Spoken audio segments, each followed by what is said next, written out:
Hi everybody, Manal Brody here for CrossFit Tel Aviv for the August mobility and human vortex training. Putting everything together this month for the mobility and stability warm-up. We're going to focus today on the glutes, specifically a cook hip lift or a single leg hip lift, single leg deadlift, and we're also going to do some wall scapular slides for the mid-back, the rhomboids, the traps, mid and lower. We're going to try and work on stability, and it will also help you get a little bit more mobile through those different joints. So first thing we're going to do is we're going to start off on the floor with the single leg hip lift.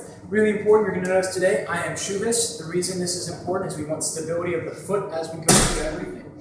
So for the single leg hip lift, or also known as a cook hip lift, very important you guys have a tennis ball or maybe a lacrosse ball. If you don't have one of these at home, you can also use a small can of vegetables as well will work. What we're going to do, unlike regular hip lifts, we're going to be using the heel on the ground today, very important. The lacrosse ball is going to be sitting right at the bottom of my rib cage. So you have two floating ribs at the bottom down here. We're going to be just a little bit higher.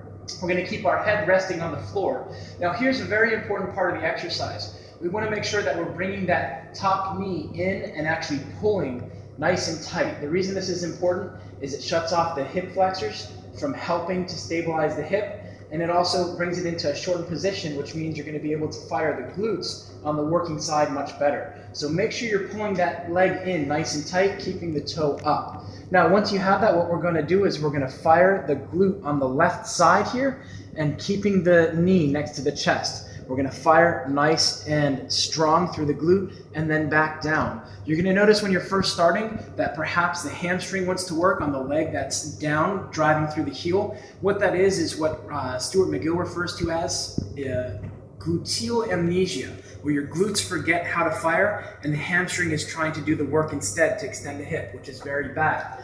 If you experience cramping in through the hamstring, that's exactly what's going on. So it's very important here that you guys are going through and focusing on squeezing your butt to lift. So some of you may have only a tiny bit of range of motion at the glute. That's okay as long as you're keeping that knee tucked in nice and tight. So squeezing the glute to lift, keeping the upper body nice and still, keeping that knee nice and tight.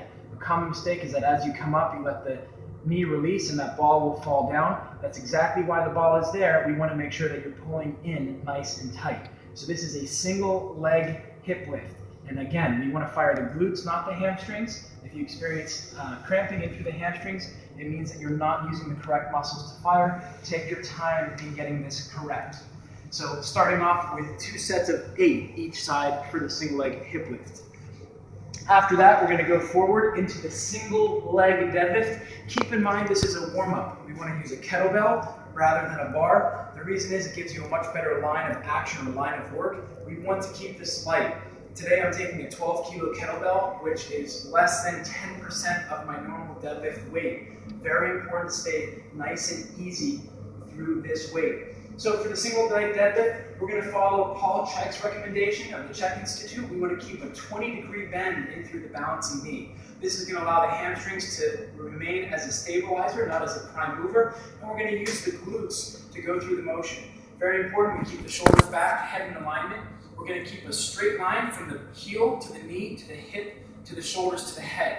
Keeping everything nice and straight, that 20-degree bend in through the knee, coming forward, using the glutes to return back up. You're going to notice that I'm not coming forward and then bringing the heel back, but rather everything is moving in a locked position all the way forward, nice and balanced. You can see my foot is working on the ground, driving through the big toe to keep you nice and balanced as you come up. So keeping that glute nice and tight, keep a spot on the floor or on the wall. If you lose your balance, come back to the beginning. Start again, looking straight ahead. Your point of contact to the ground is only that foot and going nice and easy. Start off with 6, 8, or 10 kilo kettlebell for this. This exercise is more about stability in through the foot and making sure you're extending in through the hip. So if you find that it's a little bit too challenging with the weight, you can also start off with just body weight, keeping that 20-degree angle in through the knee. We do not want to have a straight leg here. So straight leg, single leg deadlift, 20 degrees in through here, all the way down, all the way back, keeping everything nice and straight. If you notice your hips are a little bit tight and that foot is dropping at the back, that's okay. Keep everything and only go through the range of motion that you have. runners, cyclists, and triathletes, these two exercises are pivotal for your long-term success and health for your knees, your hips, and your ankles. Last exercise is going to be here on the wall. It's a wall scapular shoulders slide.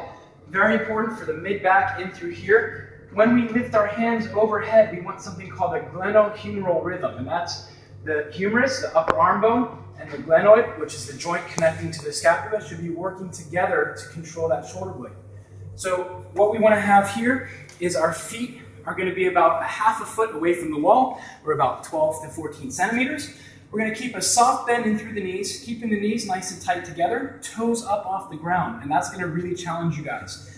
We want to take our hips into a posterior pelvic tilt so that our whole spine is nice and flat against the wall. So we have no space there and no space at our chest either. So the whole spine is touching the wall. Hands are going to come up into a hands up position. We want to make sure that the chin is tucked. It does not matter at the beginning if your head is touching the wall. We just want to have the head back with the chin down. So we don't want to extend the neck. This is extension. This is flexion. We want to find a nice happy medium. Then you're going to slide the hands up the wall, making sure that the back of the shoulders, the elbows, and the hands, or at least the fingertips, are still touching the wall. You're going to go only as high as you can, keeping the whole spine nice and flat against the wall, keeping the knees together, feet together. The common mistakes we're going to see are letting the shoulders come off and letting the head come up, or we'll see you push the chin or chest out and the chin down as you come up. The main point of this exercise is to keep that spine nice and flat on the wall, bring the elbows down to the side, pushing the elbows and the back of the hands into the wall, only going as high as you can, squeezing those shoulder blades back and down as you come up. So very important to do these. If you have trouble with these, I want you guys to make sure that you're focusing more. It's okay to put the feet flat and let the knees come apart. I want to focus more on the spine staying back and flat on the wall with the elbows, shoulders, and hands back.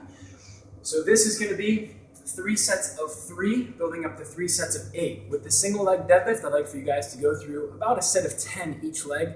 Again, lightweight for the single leg deadlift, less than 10% of your deadlift weight for the bar to begin with. So I'm Menachem Brody for Human Vortex Training, and here at CrossFit Tel Aviv for your warm-up for the month of August to help you guys train smarter, not harder, and that it can be all about you and not injuries. Thank you for watching, and have a great day.